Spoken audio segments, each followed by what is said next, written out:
Hello everyone, I am Sunny, your physics teacher. Welcome back to my YouTube channel.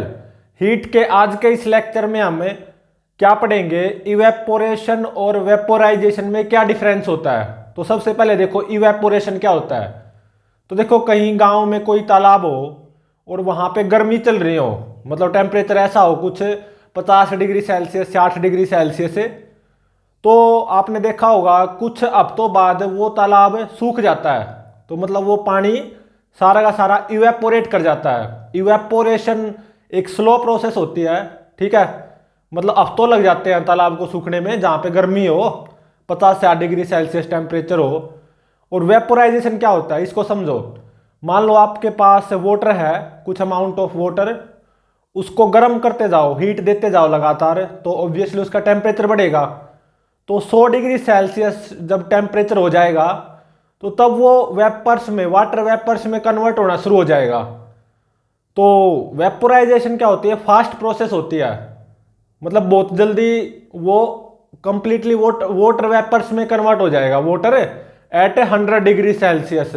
तो basically आज के इस lecture में हमें इवेपोरेशन और वेपोराइजेशन के बीच में डिफरेंस को समझेंगे। इवेपोरेशन तो स्लो प्रोसेस होती है, बहुत स्लो, और वेपोराइजेशन काफी फास्ट प्रोसेस होती है, ठीक है। तो आज के इस लेक्चर में हमें क्या पता चलेगा, difference between evaporation and vaporisation. दोनों अलग अलग चीजें हैं, ठीक है। इवेपोरेशन काफी स्लो प्रोसेस है, वेपोराइजेशन काफी फास्ट प्रोसेस है, ठीक है। इवेपोरेशन में जो वाटर है वो वाटर वेपर्स में कन्वर्ट होता है, लेकिन काफी ज्यादा टाइम लग जाता है। अब कई हफ्ते लग जाते हैं। जहां पे गर्मियां चल रही हो, जैसे टेम्परेचर 50 से 60 डिग्री सेल्सियस हो, वहां पे अगर कोई तालाब हो तो आपने देखा होगा वो कुछ हफ्तों में सूख जाता है। तो सारा पानी वाटर वेपर्स में कन्वर्ट हो जाता है, लेकिन काफी टाइम लगता, कुछ हफ्ते लग जाते हैं। लेकिन वेपोराइजेशन एक फास्ट प्रोसेस होती है। आप पानी लो, उसको हीट देते जाओ, ठीक है। पानी का टेम्परेचर बढ़ता जाएगा, जब 100 डिग्री सेल्सियस हो जाएगा तो वाटर वेपर्स में कन्वर्ट होना शुरू हो जाएगा। तो काफी फास्टली वो वाटर वेपर्स में कंप्लीटली कन्वर्ट हो जाता है, ठीक है। वेपोराइजेशन क्या होती है, काफी फास्ट प्रोसेस। तो अब डिटेल में, डीप में इवेपोरेशन एंड वेपोराइजेशन को समझेंगे।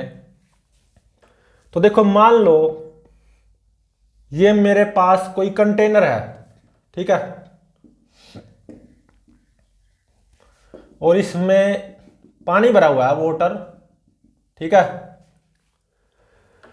तो देखो मान लो गर्मियां चल रही है, समर टाइम है, टेम्परेचर 50 से 60 डिग्री सेल्सियस हो जाता है ना कहीं कहीं पे। मान लो टेम्परेचर 50 डिग्री सेल्सियस है, ठीक है। और ये वाटर है कंटेनर के अंदर। तो देखो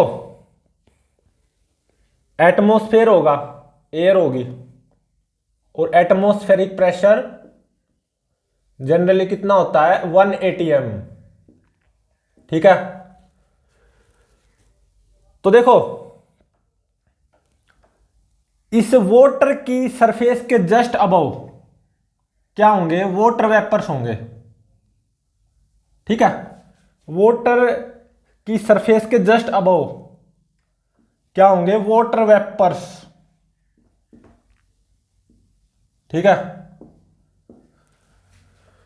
तो अब देखो गर्मियां हैं, टेम्परेचर 50 डिग्री सेल्सियस, तो कुछ हफ्तों बाद ये जो वाटर कंटेनर है ना, ये खाली हो जाएगा। मतलब ये सारा वाटर इवेपोरेट हो जाएगा। इसी को बोलते हैं इवेपोरेशन। काफी स्लो प्रोसेस होती है, तभी तो कुछ हफ्ते लगते हैं। तो अब देखो ये होता कैसे है। तो अब देखो वाटर की सरफेस के जस्ट अबव वाटर वेपर्स हैं, ठीक है। तो और ऊपर एयर भी है, और एटमॉस्फेरिक प्रेशर जनरली एक एटमॉस्फेरिक ही होता है। और देखो समर मतलब गर्मियों का टाइम है, 50 डिग्री सेल्सियस, तो ये क्या है, वाटर के मॉलिक्यूल्स। ठीक है, ये क्या है, वाटर मॉलिक्यूल्स।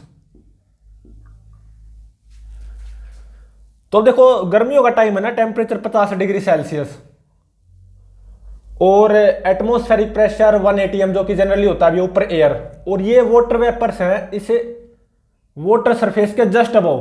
ठीक है, तो इन वाटर वेपर्स की वजह से क्या क्या होगा या क्या आएगा, वेपर प्रेशर। ठीक है, और देखो जब टेम्परेचर 50 डिग्री सेल्सियस है ना, जैसे गर्मी में होता है 50 भी हो जाता है, 60 भी हो जाता है, तो देखो जैसे जैसे मान लो गर्मी बढ़ रही है, टेम्परेचर बढ़ता जाएगा, 50 से 60 होता जाएगा, 55 से 8 ऐसे कुछ। तो जैसे टेम्परेचर बढ़ता है ना, तो इस वाटर की सरफेस के जस्ट अबव वो जो वेपर प्रेशर होता है, वाटर वेपर्स की वजह से जो वेपर प्रेशर होता है वो भी क्या होता है, बढ़ता है।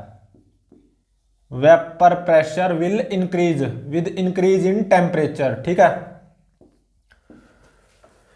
तो देखो ये वेपर प्रेशर तो क्या करेगा, ये जो वाटर के मॉलिक्यूल्स है ना इनको ऊपर ले जाने की कोशिश करेगा, क्योंकि वेपर्स तो ऊपर की तरफ उठते हैं ना, ये क्या वाटर वेपर्स। तो ये जो वाटर वेपर हैं वाटर सरफेस के जस्ट अबव, ये क्या कोशिश करेंगे, अपने साथ वाटर के मॉलिक्यूल्स को अपने साथ ले जाने की कोशिश करेंगे। तो इसका मतलब वेपर प्रेशर एक तरह से वाटर के मॉलिक्यूल्स को ऊपर ले जाने में सपोर्ट करेगा। और देखो आउटसाइड एयर भी है, एटमॉस्फेरिक प्रेशर 1 atm इतना ही होता है जनरली, वो इन वाटर के मॉलिक्यूल्स को ऊपर नहीं जाने देगा। ठीक है, वेपर प्रेशर तो क्या करेगा, सपोर्ट करेगा to water molecules to rise, ऊपर की तरफ जाने के लिए।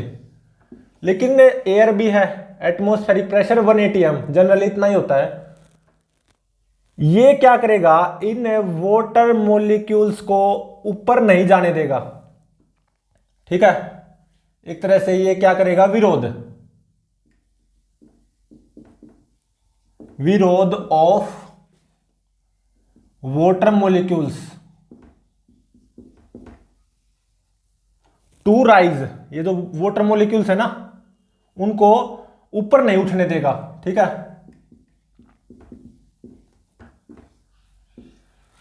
तो देखो वाटर की सरफेस के जस्ट अबव वाटर वेपर्स होंगे, उसकी वजह से वो वेपर प्रेशर बनेगा।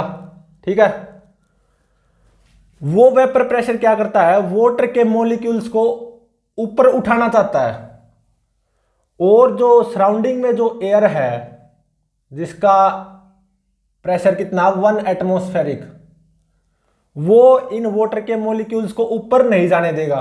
और देखो टेम्परेचर कितना है 50 डिग्री सेल्सियस समर में,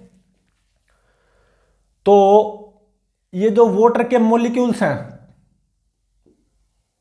वाटर की सरफेस के जस्ट नीचे, वाटर के मॉलिक्यूल्स, इनकी कुछ खुद की एनर्जी होगी, वाटर मॉलिक्यूल्स हैविंग एनर्जी। ठीक है, तो इसका मतलब ये जो वाटर मॉलिक्यूल्स हैं वाटर के सरफेस के जस्ट बिलो, टेम्परेचर के कारण इनकी कुछ एनर्जी होगी, तो ये ऐसे उछल कूद करते रहेंगे। ठीक है, ऊपर गए। लेकिन अब यहां पे क्या है, जब टेम्परेचर 100 डिग्री सेल्सियस से कम होता है ना, जैसा कि समर में टेम्परेचर 50 से 8 100 डिग्री सेल्सियस से कम है ना, तो ऐसे में क्या होता है, जब टेम्परेचर 100 डिग्री सेल्सियस से कम हो तो वाटर सरफेस के ऊपर जस्ट वाटर सरफेस के ऊपर जो वाटर वेपर्स है ना उसकी वजह से जो वेपर प्रेशर है वो 1 एटमॉस्फेरिक प्रेशर से क्या होगा, कम होगा। ठीक है, vapour pressure will be less than 1 atmospheric. जब टेम्परेचर क्या होगा 100 डिग्री सेल्सियस से कम, गर्मियों में ऐसा ही होता है 50 डिग्री सेल्सियस, तो टेम्परेचर तो 100 डिग्री सेल्सियस से कम ही है। तो वाटर की सरफेस के जस्ट अबव जो वाटर वेपर्स हैं उसकी वजह से जो वेपर प्रेशर बनेगा वो 1 एटीएम से पक्का कम ही मिलेगा, ठीक है। और ये वेपर प्रेशर ये क्या करता है, वाटर के मॉलिक्यूल्स को ऊपर ले जाना चाहता है, क्योंकि वेपर्स तो ऊपर की तरफ उठते हैं ना, तो ये वेपर्स साथ में वाटर मॉलिक्यूल्स को ऊपर की तरफ ले जाना चाहता है। लेकिन इसके विपरीत एयर की वजह से जो एटमॉस्फेरिक प्रेशर होगा 1 एटीएम, वो इन वाटर के मॉलिक्यूल्स को ऊपर नहीं ले जाने देगा, विरोध करेगा, ठीक है।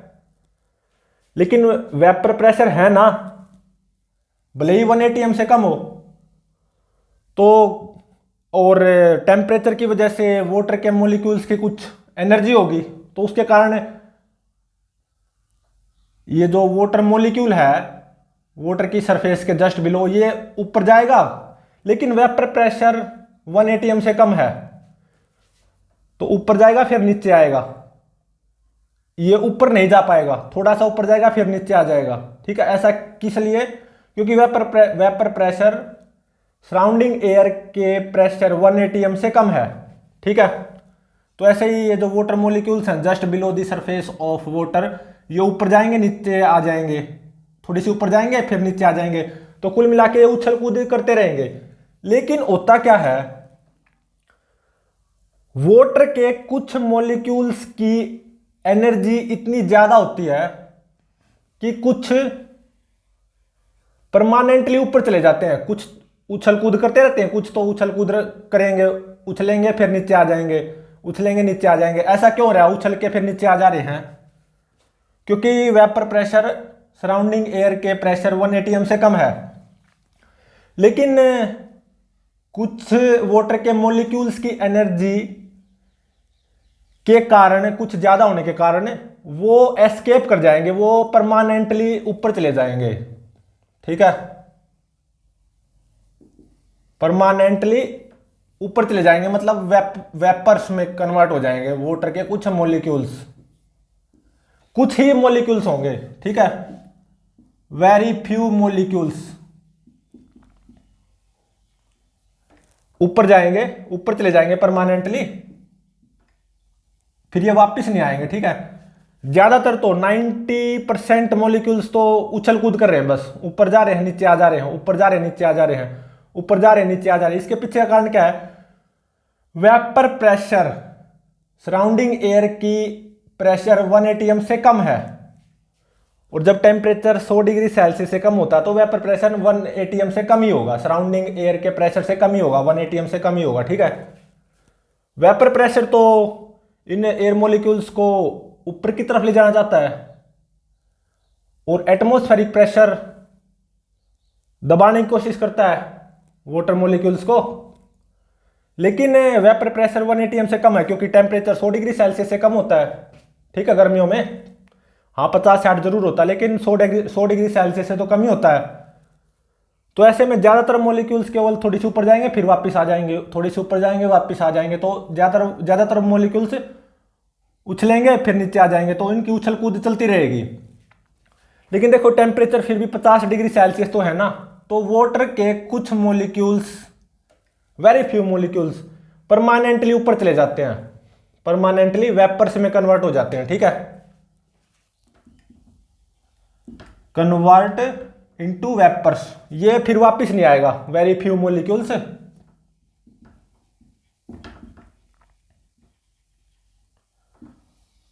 तो ऐसा मान लो 10% से भी कम मॉलिक्यूल्स ऊपर चले जाएंगे उनकी एनर्जी ज्यादा होने के कारण, ठीक है। और 90% के आसपास मॉलिक्यूल्स ऊपर जाएंगे नीचे आ जाएंगे, ऊपर जाएंगे नीचे आ जाएंगे, उनकी तो केवल ऐसे उछल कूद चलती रहेगी, वो परमानेंटली ऊपर नहीं जा पाएंगे, ठीक है। ऐसा किस कारण हुआ, क्योंकि वेपर प्रेशर 1 एटीएम से कम है, क्योंकि टेम्परेचर 100 डिग्री सेल्सियस से कम है, ठीक है। जब टेम्परेचर 100 डिग्री सेल्सियस हो जाता है ना, तो वेपर प्रेशर वो किसके बराबर हो जाता है, एटमॉस्फेरिक प्रेशर 1 एटीएम के बराबर, ठीक है। लेकिन गर्मियों में टेम्परेचर भले ही ज्यादा रहता हो लेकिन 100 डिग्री सेल्सियस से तो कम ही होता है। जैसे मान लो 50 डिग्री सेल्सियस है तो इन मॉलिक्यूल्स की कुछ एनर्जी होगी, उसके कारण क्या होगा, ये मॉलिक्यूल्स ऊपर जाएंगे और इनको सपोर्ट कौन करेगा, वेपर प्रेशर। वाटर की सरफेस के जस्ट अब जो वाटर वेपर्स है ना, उसकी वजह से जो प्रेशर बनेगा वो इन वाटर मॉलिक्यूल्स को ऊपर जाने में सपोर्ट करेगा, ठीक है। तो लेकिन वेपर प्रेशर सराउंडिंग एयर के एटमॉस्फेरिक प्रेशर 1 एटीएम से कम है, क्योंकि टेम्परेचर 100 डिग्री सेल्सियस से कम है, 50 तो 100 से कम ही है। और एयर का जो प्रेशर होता है ना वो वाटर के मॉलिक्यूल्स को ऊपर जाने से रोकता है। तो वाटर के ये मॉलिक्यूल्स थोड़ी सी ऊपर जाएंगे फिर वापस आ जाएंगे, तो इनकी ऐसे उछल कूद चलती रहेगी 90% मॉलिक्यूल्स की। लेकिन कुछ मॉलिक्यूल्स ऐसे होते हैं वाटर के जिनकी एनर्जी काफी ज्यादा होती है। टेम्परेचर 50 डिग्री सेल्सियस, ये भी अच्छा खासा टेम्परेचर है ना गर्मियों में, वे परमानेंटली ऊपर चले जाते हैं, ये वापस नहीं आते, ठीक है। परमानेंटली वेपर्स में कन्वर्ट हो जाते हैं। तो कुछ ही मॉलिक्यूल्स जा पाए ना, तो इस पूरे वाटर को, मतलब एक तरह से ऐसा मान लो ये तालाब है, पूरा वाटर वेपर्स में कन्वर्ट हो जाए, उसके लिए तो काफी टाइम लगेगा। और यही क्या है, इवेपोरेशन, ठीक है। कुछ मॉलिक्यूल्स परमानेंटली ऊपर चले जा रहे हैं, कुछ ही मॉलिक्यूल्स 10% ऐसा मानो, ठीक है। और यही क्या है, इवेपोरेशन। तो ये पूरा कंटेनर खाली होने में मतलब तो काफी ज्यादा टाइम लगेगा, कई हफ्ते लग जाएंगे, फ्यू वीक्स ऐसा मानो ये तालाब है, ठीक है। फ्यू वीक्स लगेंगे इस तालाब को सूखने में, मतलब इस वाटर को कंप्लीटली वेपोराइज होने में, ठीक है, कंप्लीटली वाटर वेपर्स में कन्वर्ट होने में, ठीक है। कुछ वीक्स तो लगेंगे ना, ऐसा मानो कि ये तालाब है, क्योंकि बहुत कम वाटर मॉलिक्यूल्स परमानेंटली ऊपर जा पा रहे हैं। हाँ, एक ऐसा टाइम भी आएगा जब सारे मॉलिक्यूल्स परमानेंटली ऊपर पहुंच जाएंगे, लेकिन काफी ज्यादा टाइम लगेगा ना, फ्यू वीक्स लगेंगे। और यही क्या है, इवेपोरेशन। इसलिए तो बोलते हैं evaporation is very slow process, ठीक है।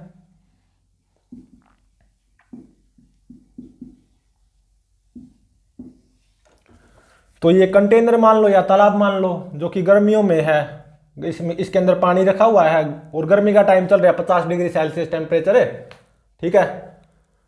तो आप कुछ हफ्तों बाद में देखोगे तो ये पानी आपको गायब मिलेगा, ये वाटर कंप्लीटली वाटर वेपर्स में कन्वर्ट हो चुका होगा। लेकिन कुछ हफ्ते लगेंगे, काफी ज्यादा टाइम लगेगा ना, तो इसलिए इवेपोरेशन वेरी स्लो प्रोसेस है। और यहां पे इवेपोरेशन में क्या होता है, कुछ मॉलिक्यूल्स ही परमानेंटली ऊपर जा पाते हैं, ठीक है, वेरी फ्यू, लेस देन 10%।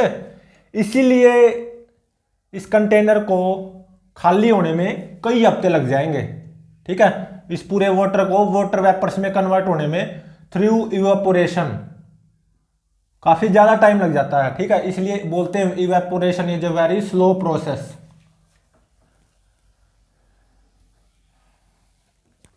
और देखो, मान लो गर्मियां चल रही हैं, 50 डिग्री सेल्सियस टेम्परेचर, कहीं पे 60 डिग्री सेल्सियस टेम्परेचर भी होगा और ज्यादा गर्मी होगी, ठीक है। तो जैसे टेम्परेचर बढ़ता है ना, तो ये वेपर प्रेशर है ना, ये भी क्या होगा, बढ़ेगा। टेम्परेचर 50 से 60 पे गया, ठीक है, तो वेपर प्रेशर बढ़ेगा। लेकिन टेम्परेचर तो अभी भी 100 डिग्री सेल्सियस से कम ही है, तो लेकिन इसलिए वेपर प्रेशर तो अभी भी 1 एटीएम से कम ही रहेगा, सराउंडिंग एयर के प्रेशर से कम ही रहेगा। लेकिन वेपर प्रेशर कुछ तो बढ़ा, तो जहां पे टेम्परेचर 60 डिग्री सेल्सियस होगा वहीं पे ये कंटेनर के अंदर वाटर जल्दी वाटर वेपर्स में कन्वर्ट हो जाएगा, वहां पे इवेपोरेशन स्लाइटली फास्ट हो जाती है, वो भी काफी स्लो ही होती है। जैसे जहां पे टेम्परेचर 50 डिग्री सेल्सियस, वहां पे ये टाइम ले रहा है मान लो 2 वीक्स, ठीक है। अब मैं अर्थ की दूसरी जगह पे गया जहां पे टेम्परेचर 60 डिग्री सेल्सियस, तो वहां पे उतना ही वाटर इवेपोरेट होने में कितना टाइम लेगा? ऐसा मान लो कि जैसे कि 12 दिन, 12 डेज, 2 वीक्स, मतलब 14 दिन। तो अब मैं अर्थ की एक दूसरी जगह पे गए जहां पे टेम्परेचर 60 डिग्री सेल्सियस है, 50 से ज्यादा ही है, ठीक है। अर्थ की ये दो जगह हैं, दोनों जगह पे गर्मियां चल रही है, 50 डिग्री सेल्सियस भी ज्यादा ही होता है टेम्परेचर, 60 डिग्री सेल्सियस भी ज्यादा ही होता है। और दोनों जगह पे एक कंटेनर रखा हुआ है, उसमें सेम अमाउंट ऑफ वाटर रखा हुआ है, ठीक है। तो जहां पे 60 डिग्री सेल्सियस टेम्परेचर होगा ना, वहां पे वेपर प्रेशर ज्यादा होगा एज कंपेयर टू जहां पे 50 डिग्री सेल्सियस होगा, उस वहां के वेपर प्रेशर से ज्यादा होगा, ठीक है। लेकिन 60 डिग्री सेल्सियस भी 100 से कम ही है, तो यहां पे भी वेपर प्रेशर 1 एटीएम से कम ही होगा, ठीक है। तो दोनों ही स्लो प्रोसेस हैं, लेकिन ये रिलेटिवली फास्ट है इससे, ठीक है। और दोनों ही जगह क्या होगा? इवेपोरेशन।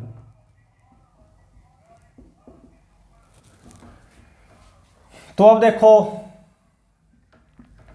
वेपोराइजेशन क्या होता है, इवेपोरेशन तो हमने समझ लिया। देखो ये ध्यान रहे, इवेपोरेशन में हम कोई हीट नहीं देते। इस कंटेनर के अंदर पानी है ना, गर्मियों में कुछ वीक्स बाद में अपने आप वेपर्स में कन्वर्ट हो जाता है। कुछ वीक्स बाद देखोगे ना, जैसे 2 वीक 3 वीक बाद, तो आपको ये कंटेनर या वो तालाब सूखा मिलेगा, ठीक है। तो यहां पे हमने कोई हीट थोड़ी ना दी है, वेपोराइजेशन में हीट देते हैं, गैस पे पानी को गर्म करते हैं ना। तो अब देखो वेपोराइजेशन ये क्या होता है। तो देखो मान लो अगेन मेरे पास यही है कंटेनर, ठीक है, उतना ही वाटर है कंटेनर के अंदर। यहां पे मुझे कुछ फर्क नहीं पड़ता विंटर है या समर है, कोई फर्क नहीं पड़ता, ठीक है, क्योंकि मुझे तो एक्सटर्नली हीट देनी है ना, इसको गर्म करना पानी को। और सराउंडिंग में एयर भी होगी, एयर की वजह से जो प्रेशर होगा वो जनरली 1 एटीएम होता है, 1 एटमोस्फेरिक, 760 mm ऑफ Hg। तो देखो इसको मैं हीट देता जाऊंगा, इस पानी को गर्म कर रहा हूं, गैस चूल्हे पे करते हैं ना, वही है। ये क्या है? वाटर। और ये क्या है? वो वाटर के मॉलिक्यूल्स, ठीक है। ये हैं सारे के सारे वाटर के मॉलिक्यूल्स।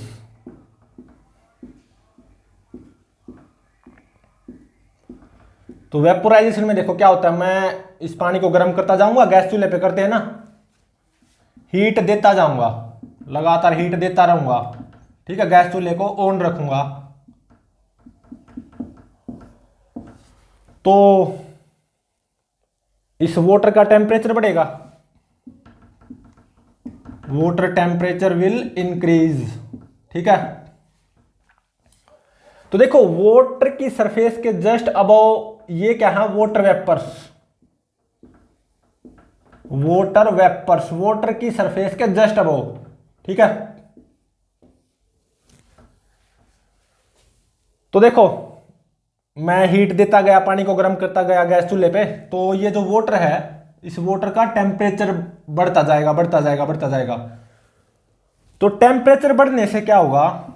ये जो वाटर के जस्ट अबव वाटर वेपर्स है ना, इसकी वजह से जो प्रेशर होगा, वेपर प्रेशर जिसको बोलते हैं, वो भी बढ़ता जाएगा, ठीक है। Vapour pressure will increase. लेकिन मान लो अभी तक वाटर का टेम्परेचर बढ़ता बढ़ता 100 डिग्री सेल्सियस तक नहीं पहुंचा है, तो इसका मतलब वेपर प्रेशर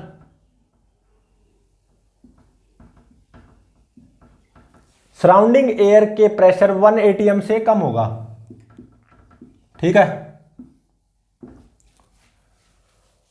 तो मैं इसको हीट देता गया, इस वाटर का टेम्परेचर बढ़ता गया, बढ़ता जाएगा, लगातार बढ़ता जाएगा, बढ़ता जाएगा।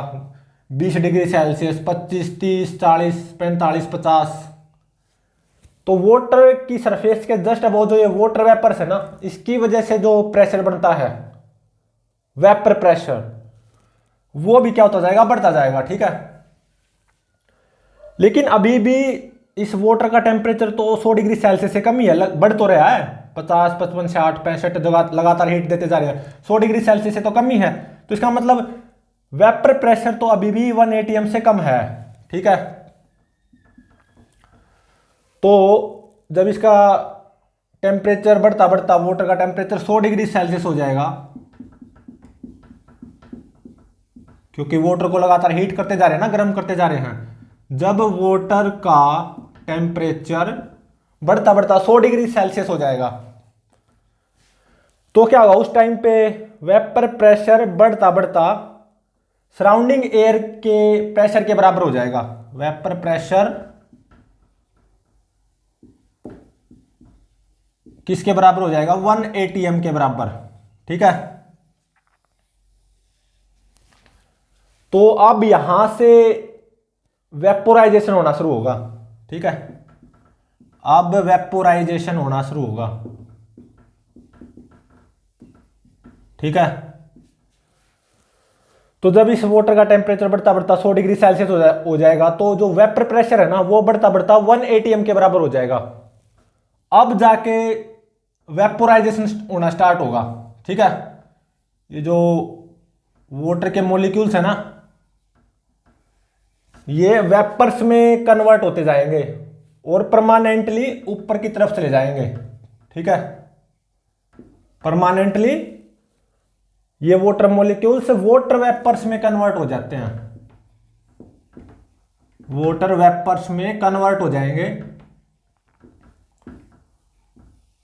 तो जैसे ही इस वाटर का टेम्परेचर बढ़ता बढ़ता 100 डिग्री सेल्सियस हुआ है, तो एक तरह से वेपोराइजेशन स्टार्ट हो जाएगा, क्योंकि 100 डिग्री सेल्सियस पे जो वेपर प्रेशर है ना, वो 1 atm, सराउंडिंग एयर के प्रेशर 1 atm के बराबर हो जाएगा। तो उस टाइम पे क्या होगा, वेपोराइजेशन होना स्टार्ट हो जाएगा, वाटर के मॉलिक्यूल से वेपर्स में, वाटर वेपर्स में कन्वर्ट होना स्टार्ट हो जाएंगे। ठीक है, तो बिल्कुल थोड़ी देर में वाटर के सारे molecules completely permanently water vapours में कन्वर्ट हो जाएंगे। मतलब पूरा वाटर यहां से हमें दिखाई नहीं देगा थोड़ी देर बाद में, थोड़ी देर बाद मतलब जैसे कि 5-10 मिनट। ठीक है, ऐसा मानो 5 मिनट, तो वाटर के सारे मॉलिक्यूल्स परमानेंटली वाटर वेपर्स में कन्वर्ट हो जाएंगे। ठीक है, तो देखो, तो ये तो वेरी फास्ट प्रोसेस है। जैसे ही टेम्परेचर बढ़ता बढ़ता 100 डिग्री सेल्सियस हुआ है वाटर का, तभी वेपोराइजेशन होना स्टार्ट हो गया, वाटर मॉलिक्यूल से वाटर वेपर्स में कन्वर्ट होने स्टार्ट हो गए। ठीक है, और विद इन 5 मिनट वाटर के सारे मॉलिक्यूल्स वाटर वेपर्स में कन्वर्ट हो जाएंगे। ठीक है, तो ये होता है वेपोराइजेशन। ये तो वेरी फास्ट प्रोसेस है ना, काफी फास्ट प्रोसेस है। मतलब जैसे ही टेम्परेचर 100 डिग्री सेल्सियस हुआ ना इस वाटर का बढ़ता बढ़ता, उसका ऐसा मानो उसके 5 मिनट बाद ये पूरा कंटेनर खाली हो जाएगा, मतलब पूरा वाटर वेपर्स में कन्वर्ट हो जाएगा। तो ये तो वेरी फास्ट प्रोसेस है, और यहां पे वेरी स्लो है। यहां पे मैं एक्सटर्नली कोई हीट थोड़ी ना दे रहा हूं इवेपोरेशन में। ठीक है, तो यहां पे तो कुछ हफ्ते लगते हैं तालाब को सूखने में, 2 हफ्ते, 3 हफ्ते, 4 हफ्ते, ऐसे कुछ। और यहां पे जैसे ही टेम्परेचर बढ़ता बढ़ता 100 डिग्री सेल्सियस हुआ, तो उसके 5 मिनट बाद में सारा का सारा वाटर वेपर्स में कन्वर्ट हो जाएगा परमानेंटली। अब ये जो वाटर मॉलिक्यूल्स जा रहे हैं ना, ये परमानेंटली ऊपर की तरफ जा रहे हैं। ठीक है, ये वापस नहीं आएंगे। तो water molecules permanently water vapours में कन्वर्ट होते जाएंगे जैसे ही टेम्परेचर 100 डिग्री सेल्सियस हुआ। तो ऐसा मानो विद इन 5 मिनट्स ये पूरा कंटेनर खाली हो जाएगा, सारा वाटर वेपर्स में कन्वर्ट हो जाएगा। ठीक है, तो ये डिफरेंस होता है इवेपोरेशन और वेपोराइजेशन में। इवेपोरेशन बहुत स्लो प्रोसेस है।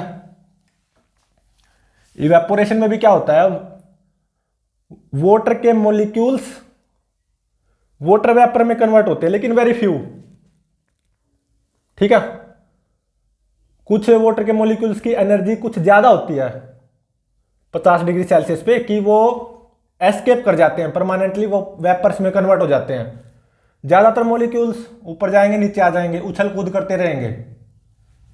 इसका कारण क्या है? ज्यादातर मॉलिक्यूल्स ऊपर जा रहे हैं नीचे आ जा रहे हैं, ऊपर जा रहे हैं नीचे आ जा रहे हैं, क्योंकि जो वेपर प्रेशर है ना वो 1 atm से कम है, क्योंकि टेम्परेचर 100 डिग्री सेल्सियस से कम है। ठीक है,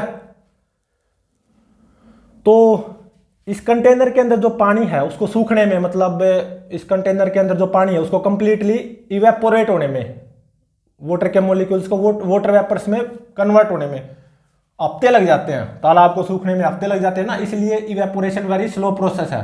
ठीक है, और ये वेरी फास्ट प्रोसेस है। वेपोराइजेशन में मैं एक्सटर्नली हीट देता हूं, विंटर चल रही हो समर चल रही हो मेरे को कोई फर्क नहीं पड़ता, मेरे को तो एक्सटर्नली हीट देनी है, वाटर का टेम्परेचर बढ़ता जाएगा। ठीक है, तो जो ये वेपर प्रेशर है वो क्या होगा? बढ़ेगा। टेम्परेचर बढ़ने से वेपर प्रेशर बढ़ता है, ये याद रखो बस। लेकिन वाटर का टेम्परेचर तो बढ़ रहा है, लेकिन अभी भी 100 डिग्री सेल्सियस से कम ही है, तो वेपर प्रेशर स्टिल 1 atm से कम है सराउंडिंग एयर के प्रेशर से। ठीक है, तो जब इस वाटर का टेम्परेचर बढ़ता बढ़ता 100 डिग्री सेल्सियस हो जाएगा, तो ये वेपर प्रेशर है ना वो 1 atm के बराबर हो जाता है। तो फिर उसके बाद में तो क्या है, ये जो वाटर मॉलिक्यूल्स है ना वो ऊपर जाना शुरू हो जाएंगे, परमानेंटली वाटर वेपर्स में कन्वर्ट होते जाएंगे। ठीक है, तो जैसे ही इस वाटर का टेम्परेचर बढ़ता बढ़ता 100 डिग्री सेल्सियस हुआ, उसके ऐसा मानो उसके 5 मिनट बाद में ऐसा मानो कि ये कंटेनर आपको पूरा खाली मिलेगा, पूरा वाटर वेपर्स में कन्वर्ट हो चुका होगा। ठीक है, तो ये था difference between evaporation and vaporisation. Evaporation बहुत स्लो प्रोसेस है, वेपोराइजेशन वेरी फास्ट। तो प्लीज चैनल को लाइक शेयर और सब्सक्राइब जरूर करें।